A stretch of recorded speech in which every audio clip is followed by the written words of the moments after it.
When application completion rates drop, something is off. Students aren't getting the support they need, and that's affecting your numbers.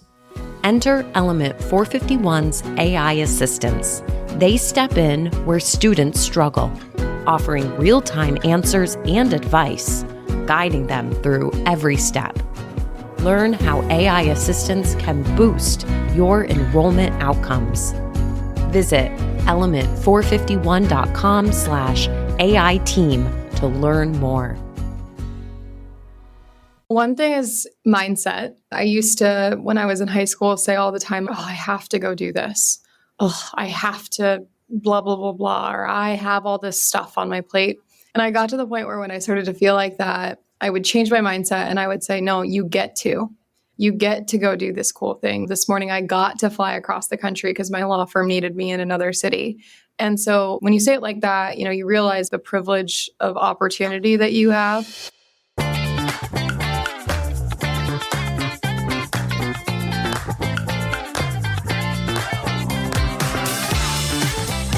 Welcome to Mission Admissions, a podcast that helps higher ed become better recruiters, communicators, marketers, and leaders. I'm your host, Jeremy Tiers, and every other week I'll share my candid conversations with industry leaders and difference makers from both inside and outside of higher ed. You'll walk away with advice, tips, and strategies to help you both professionally and personally. Mission Admissions is part of the Enrollify Network, a robust collection of podcasts designed to help higher ed professionals like you grow. Explore our other shows at enrollify.org or check out some of my personal favorites linked in the show notes below. Enrollify is made possible by Element 451, the leading AI-powered all-in-one student engagement platform, helping institutions create meaningful, personalized, and engaging interactions with students. You can learn more at element451.com. Hey everybody, it's Jeremy Tiers, and this is episode 54 of the Mission Admissions podcast.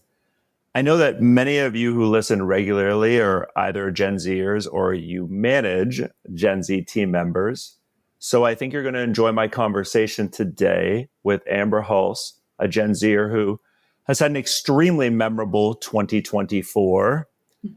I met Amber in 2016, a few months before she started her first year at the University of South Dakota, when I happened to be on their campus leading a training workshop for the admissions team. Amber sat in on part of that. And Amber, I don't know if you remember any of our conversation afterwards, but I know I walked away at the time just thinking whatever path you ultimately chose, you were going to be successful, because I thought immediately you had things like self-awareness and tenacity. We fast forward 8 years, and the reason that I mentioned that it's been a memorable 2024 for Amber is she not only graduated this past spring from Georgetown Law, but just a few weeks ago at the age of 26, you were elected to the South Dakota State Senate. So congratulations on all of that, and welcome to the show.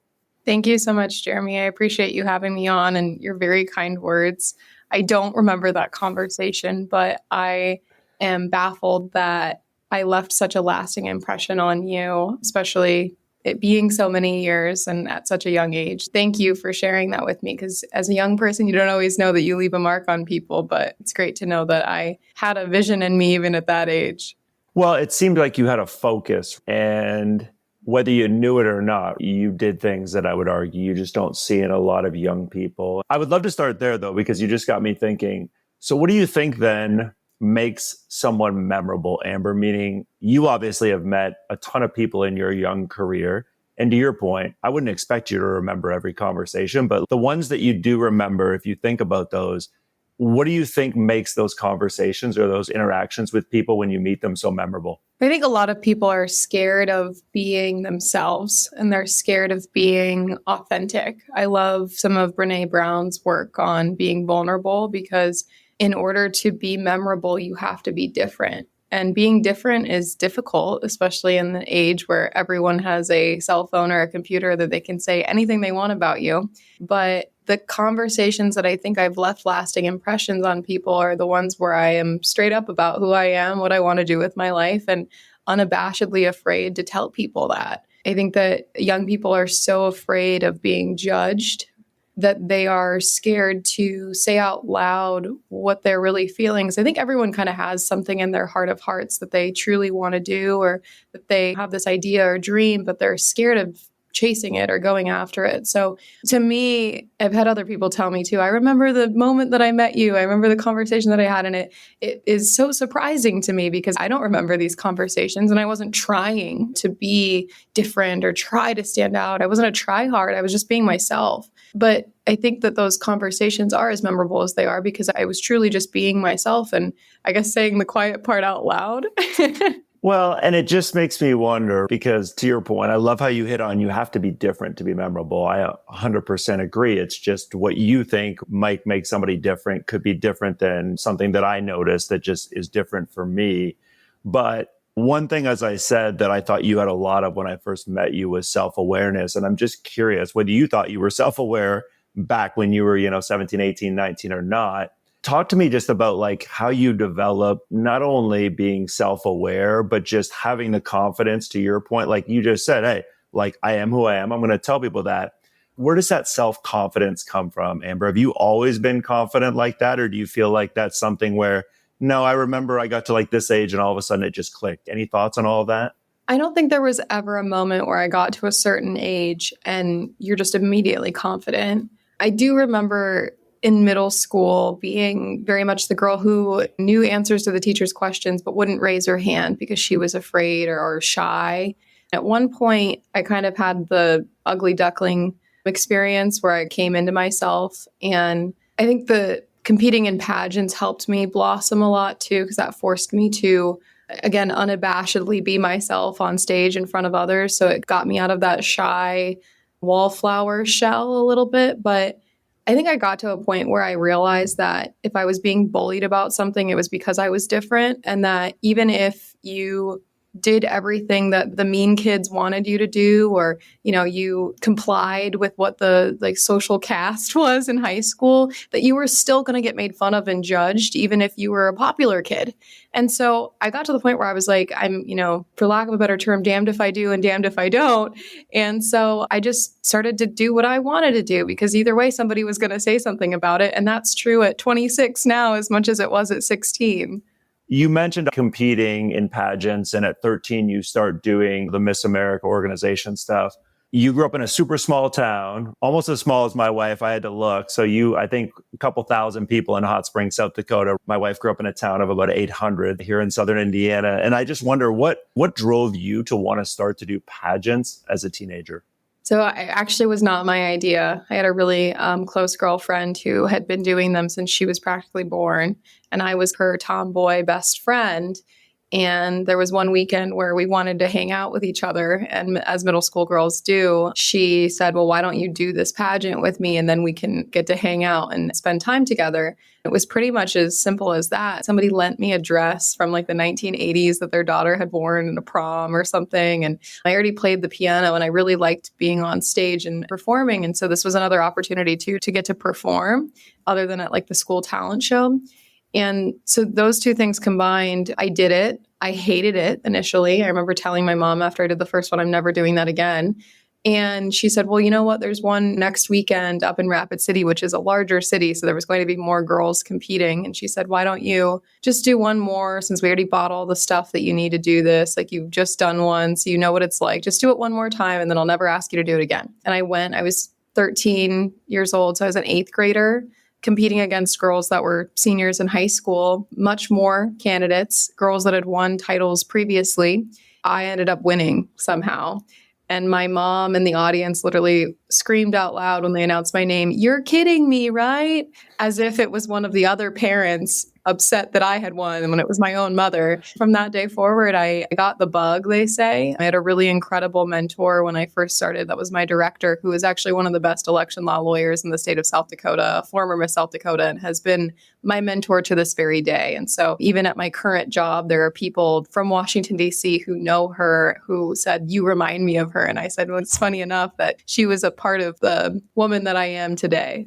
How do you find, I've had other guests on, Amber, and we talk about mentors and how important that is for all of us, regardless of what we're in our professional career. How did you ultimately have that conversation with that woman you just referenced. Walk us through, did you literally verbatim just say, hey, I would love to have you be my mentor? And what do you think the value of having a mentor is for all of us?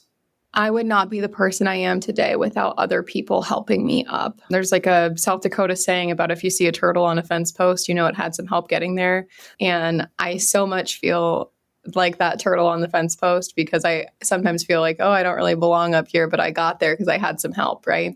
And so I think whether it be this woman or other mentors that I've had ever said, hi, I would like you to mentor me, it was never that explicit. It was always either being placed in their pathway and them having an innate desire to help me, which I think was the case with this woman. Because I think a lot of people, regardless of what they're doing, they want to help other young people or share their passion and their profession with other young people to kind of ignite the next generation.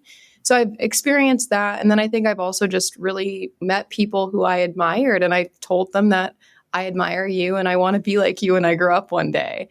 And so they have taken me under their wing in a very natural way. And I've continued to maintain those relationships for years and years to come, not in a forced way by, oh, I need to reach out to this person, ever so often or all of that. It's been very, very natural. And most of these people want to be a part of your life and mentor you in that way.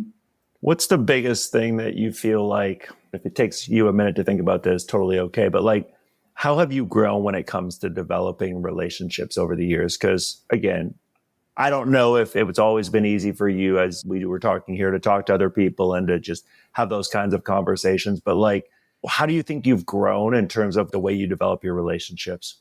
I think initially when you first start out, you read all these articles about how to find a mentor, how to develop your relationships. And so it does sometimes feel uncomfortable or a little bit strained because it feels forced or you feel like you're forcing it or you're a little bit more formal. And I think now most of my relationships, especially even with my boss now, who was the general counsel for a presidential campaign, are so much more casual and personable. And you learn how to find ways to connect with people, even in a professional setting on personal topics, to the point where my boss now calls me his pseudo work daughter because of how close we've gotten. You just get better with time and learn how to read people and find moments organically of how to connect with people. So it's not so awkward, sending cold emails to people, asking them to hire you and forming those relationships that way. And then once you start to build a network, obviously your network then lends to other networks too. And so then the relationships become much more casual once you have your foot in the door of the universe that you plan to work within, especially if you have a very niche area that you're working within and the networking community is smaller. How do you then balance? Because I get this a lot when I'll go on a campus, I'll do a training workshop with a team, and I'll do one-on-ones, Amber, with every single person. And inevitably, one person almost always in those meetings will ask me, so Jeremy, how casual is too casual with my work colleagues or my boss? And take this whichever way you want, but especially with your boss, you talked about, hey, he pretty much calls me his work daughter. As a young professional, at what point do you say, all right, there's a line here and I want to be me and I want to be, but I also know that this is a professional role. Just any thoughts on all of that? I think it depends on your field that you're in, first of all. I also think that obviously I work at a law firm, but our law firm is working in the political space. So we're coming to work on Saturdays and Sundays in our active wear, with ball caps on, which you wouldn't do at most formal law firms. You wouldn't be working typically on a Saturday and Sunday on a presidential campaign for a typical law firm either. So first of all, that's, part of it. And then I think, again, depending on your profession, especially in politics, you're going out to informal dinners, you're having more social hours and happy hours after work and things where you have more of an opportunity to develop more personal relationships because that's the name of the game. But I don't think that you would see that in something that's more cutthroat, like mergers and acquisitions, or when you're dealing with pharmaceutical companies and, things that are a little bit more crystal clear and there's a line. I think as a young woman, when you say where's the line, I've had moments where I've had even other women be jealous of relationships that I've had with male colleagues and that been portrayed in a way that was not inappropriate, but because of potential jealousy in the profession, things were said that were untrue. And that was very frustrating to me because, if I was a young male, I would have been seen as an overachiever. But because I was a young lady, there was, accusations that weren't happening. So you have to be careful and just know the dynamics, the power dynamics, the gender dynamics even, but then also just kind of read the room as to how your workplace handles things and where the line is. And if you can't sense it yet, then don't push it until you know for sure. Thank you for sharing all of that. So you've done a ton. I would argue that most 26-year-olds have probably not done by the time they're 26, meaning as we were jumping on here, you said, yep, I've already flown halfway across the country today, and as somebody who flies a lot, obviously I can appreciate that no matter how excited you are about your job, that's taxing on you physically and sometimes mentally, right? You've had to balance a lot of things.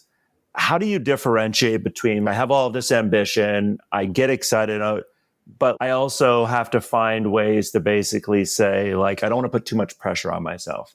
Because let's be honest, Amber, regardless of how much success we all have, we've all failed too, and we're all going to fail again. So just talk to me, whatever you're comfortable sharing again, what's the balance for you? How have you figured out, and maybe you haven't, I don't know. All right, here's how I make it work for me. Well, one thing is mindset. I used to, when I was in high school, say all the time, I have to go do this. I have to blah, blah, blah, blah, or I have all this stuff on my plate. And I got to the point where when I started to feel like that, I would change my mindset and I would say, no, you get to go do this cool thing. This morning, I got to fly across the country because my law firm needed me in another city. And so when you say it like that, you realize the privilege of opportunity that you have. Be grateful in the opportunity that you have to be a leader in your field, or that you're wanted and needed in such a way that you have a purpose, that people need you. That helps on the days that you're tired and burnt out to say, no, I'm privileged to be needed right now. That someone wants my expertise. Someone wants to hear what I have to say. I have to go give this speech. No, you get to go give this speech. And on those days where you don't want to get out of bed in the morning, it's always the day that you leave the greatest impact, or you have someone 8 years later say, I remember you said something to me that day. And then I think, the balance thing is I'm still learning, but I'm getting better at knowing where my limit is and what I can and cannot handle. And so that, includes, hey, we're not going to fly flights back to back. We're going to do, 48 hours in this city instead of 24 hours, because let's not try to kill ourselves with time changes. But it also looks like, knowing yourself and knowing how long you need to sleep at night to be able to function the next day. And where is your limit if you're out with friends and you need to get up the next day, to go home and not have FOMO because you have real responsibilities. But at the same time, I've also come to realize that when I limit myself and say, oh, well, I don't have enough bandwidth, or I'm going to try to reduce my tasks, I actually don't function as well. I think I perform better when I have more things going on because I can't procrastinate. It's just, no, you have 2 hours blocked off to do this task. You're going to complete the task in 2 hours and then move on to the next thing. And I typically do it right the first time and do it at a higher level because I don't have time to edit it. I don't have time to mess around. This is when you're going to get it done. And then we move on. I've noticed that in the semesters in school that I was the most busy, I actually got the best grades. During the times at work that I had the most stuff going on, it was always that I was performing at just a higher level because I was kicked into that higher gear.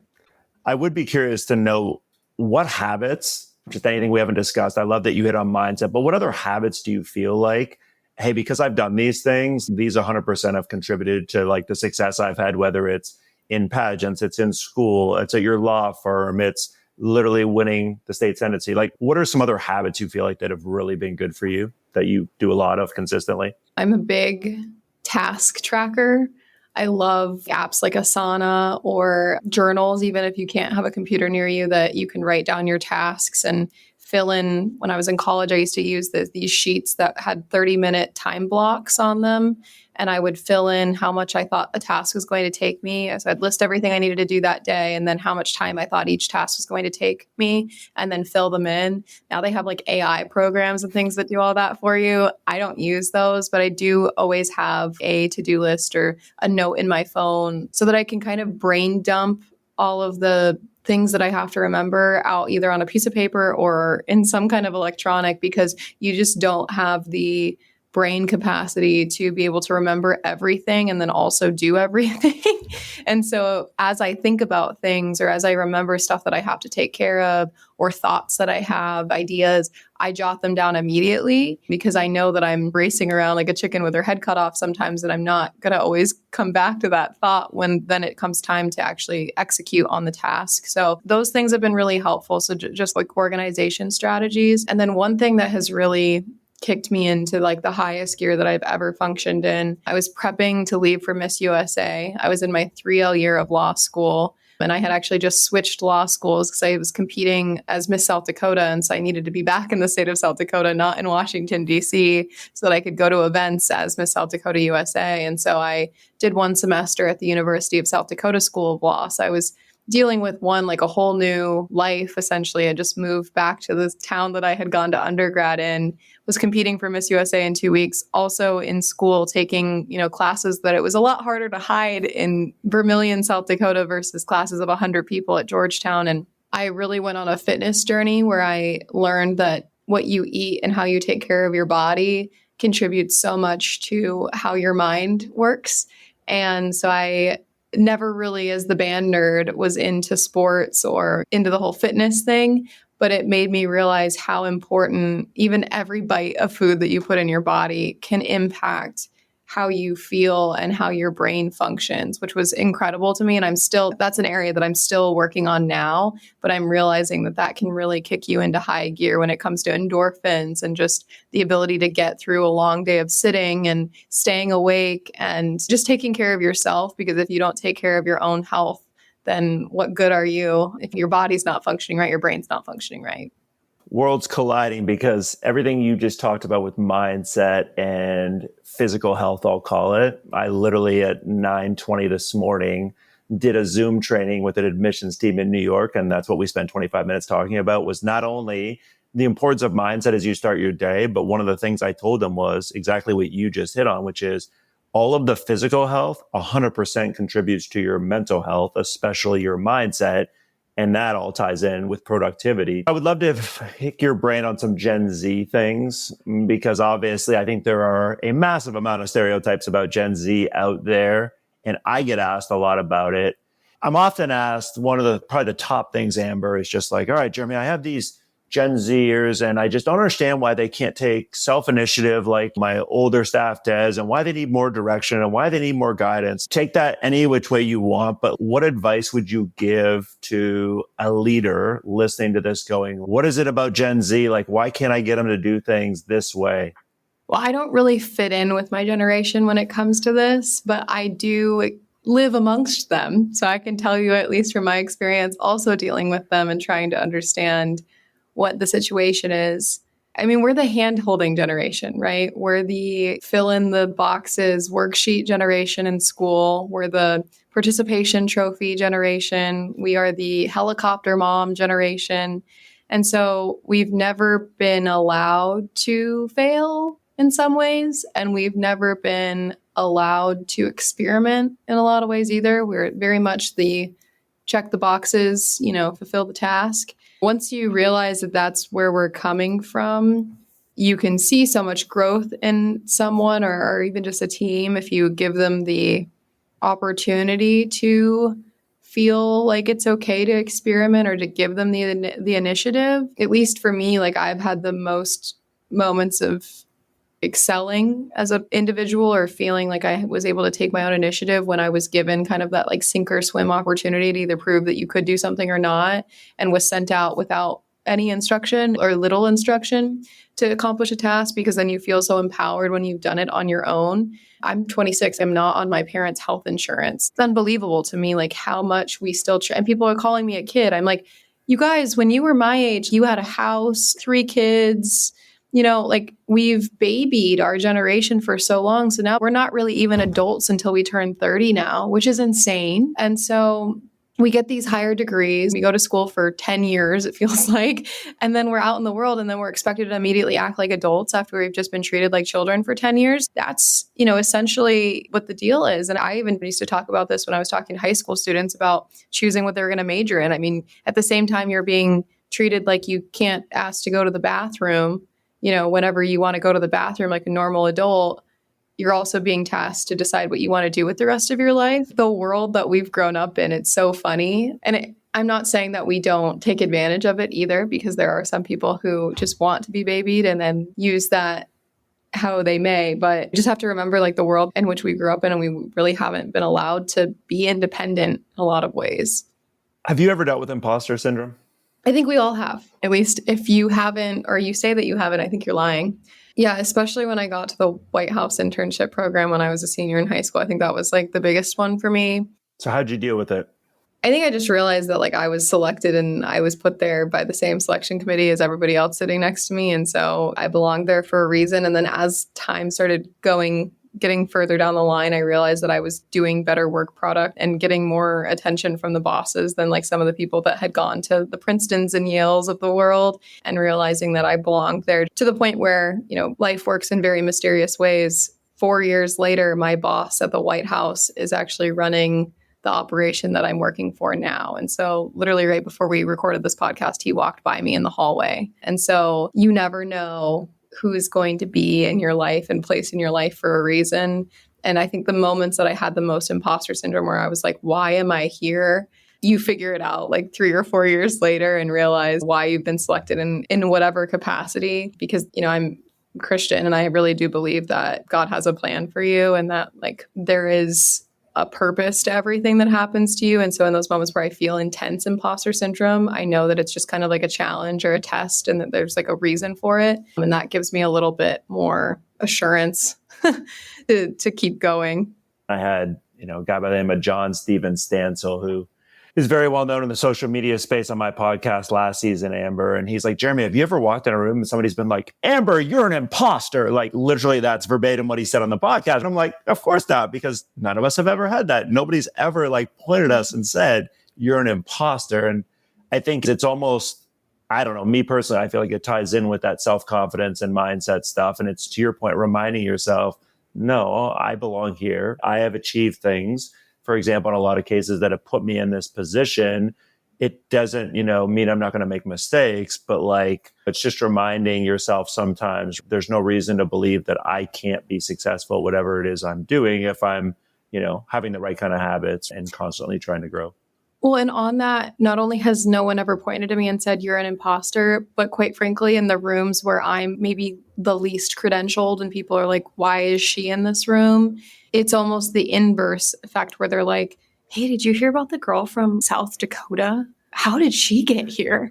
In a way that, other people who are the more credentialed ones, you would think, quote, belong there, are feeling imposter syndrome because you, the one who maybe doesn't fit in, are in their space. So I think a lot of these dynamics actually are more like social dynamics going on within a workplace. And that uncomfortability that you're feeling is actually a projection of other people's insecurities in a lot of ways. So I've also had to realize that too. It's not that I don't fit in or that I'm from South Dakota or didn't go to an Ivy or whatever it was, and that I'm, in the same room with people that did. And so therefore I don't belong. It's that they're feeling weird because there's someone who's in that room that's not like them.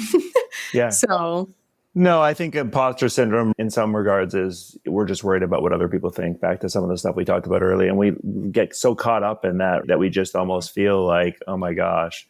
So I would love if you remember the moment. At what point do you say to yourself, I'm in my mid-20s, you know what, I think I'm going to run for the state Senate of South Dakota? How does all of that happen?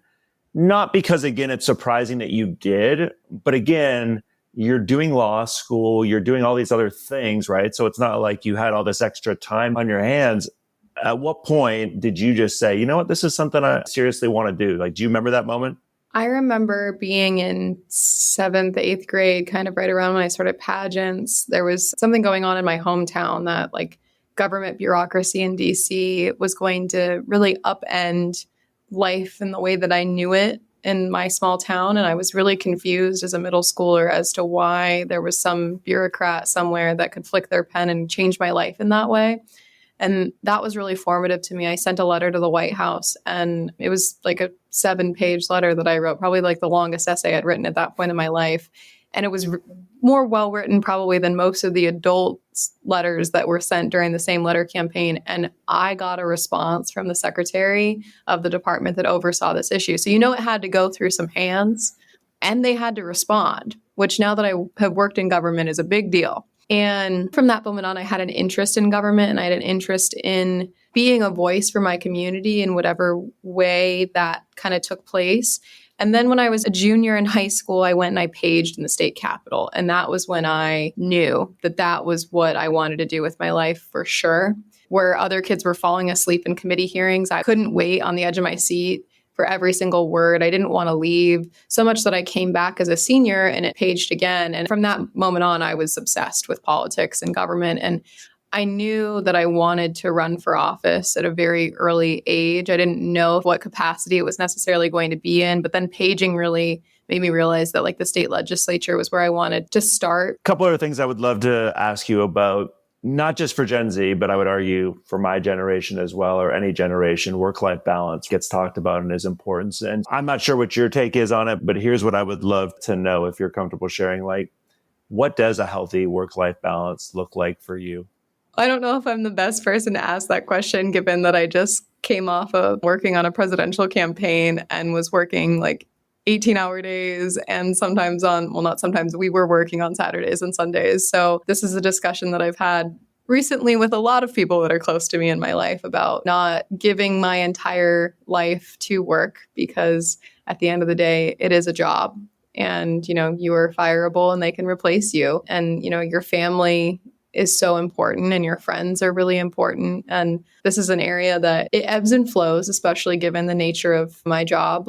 Now I'm kind of coming down on more of a lull for a hot second, and then it'll pick back up again in January when session starts. But yeah, you have to kind of prioritize and take time to do things for you outside of work when you have the time to do it, and not feel selfish about it or feel like, they're going to treat me differently if I take some days off. No, my boss was like, no, please go on vacation.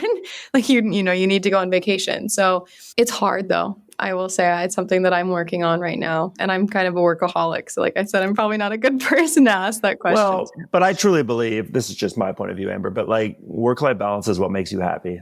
And people say the same thing about me, and I try to use this as a personal example too. There are weeks in the summertime where I'm fortunate enough to say a lot of colleges want to bring me to their campus, for example. And so I might travel on absolutely Sundays and work Monday through Friday. And it might be a 70, 75-hour week. Now, am I doing that 52 weeks out of the year? Heck no, I couldn't survive if I did that. But I'm also doing it because I choose to do it. And I feel like it's something that makes me happy, because I feel like, much like you said, hey, I knew when I was young, I kind of wanted to impact change and I could do this locally. And I know that I have an opportunity that a lot of people don't have, potentially, to impact people personally and professionally. And so I'm willing to be okay. And I have a plan for how do I manage a 75-hour week versus, well, what does a normal 40-hour week look like? So I think you're right. I think it ebbs and flows. And I think that's the important point to remember. It's just, if it ever gets to a point where you can tell, okay, I'm so fatigued mentally or physically, that has to be an indicator where you say, I don't care how much I love my job, I got to take a step back. And so it's just knowing yourself, I think. I truly believe. So, all right, I end every episode, Amber, with something I call fun rapid fire. And so I'm just going to give you a handful of things. I would love to get some quick feedback from you on each, okay? Okay. Best spot to have dinner in the Washington, D.C. area? Hamilton. Something that surprised you, whatever you can legally share with us, when you first went to the White House. What's something that surprised you about your first visit to the White House? Very few people actually work in the White House. What's harder, learning to play the piano or the guitar? The guitar, because your fingers have to learn the shapes. Which one do you like more, playing the piano or the guitar? Piano, for sure. Okay. Favorite book you've read in the last year? Oh, I can't even think of the name. It's about women breaking through glass ceilings, though. It was an audiobook. Okay, that's all right. I'm sure you've been asked this one before, but I'm going to ask it again anyways. If you could have dinner with anyone dead or alive, who would it be?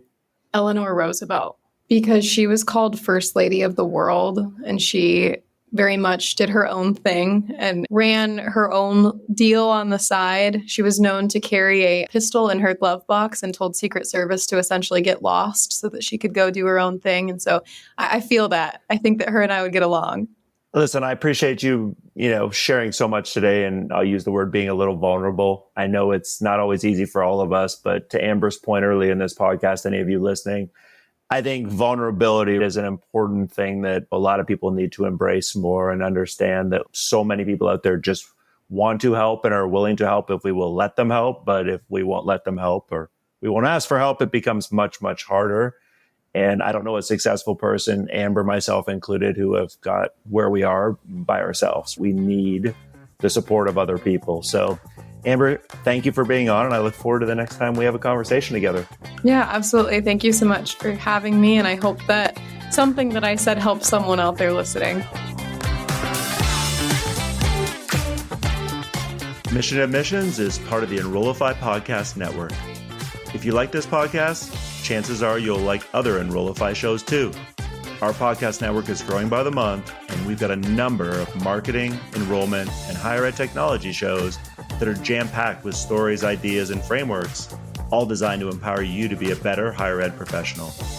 Our shows help higher ed marketers and admission professionals find their next big idea and feature a selection of the industry's best as your hosts. Learn from Jamie Hunt, Allison Tercio, Day Cabilds, and so many other amazing leaders in the higher ed space. Enrollify is made possible by Element 451, the leading AI-powered all-in-one student engagement platform, helping institutions create more meaningful, personalized, and engaging interactions with students. You can learn more at element451.com.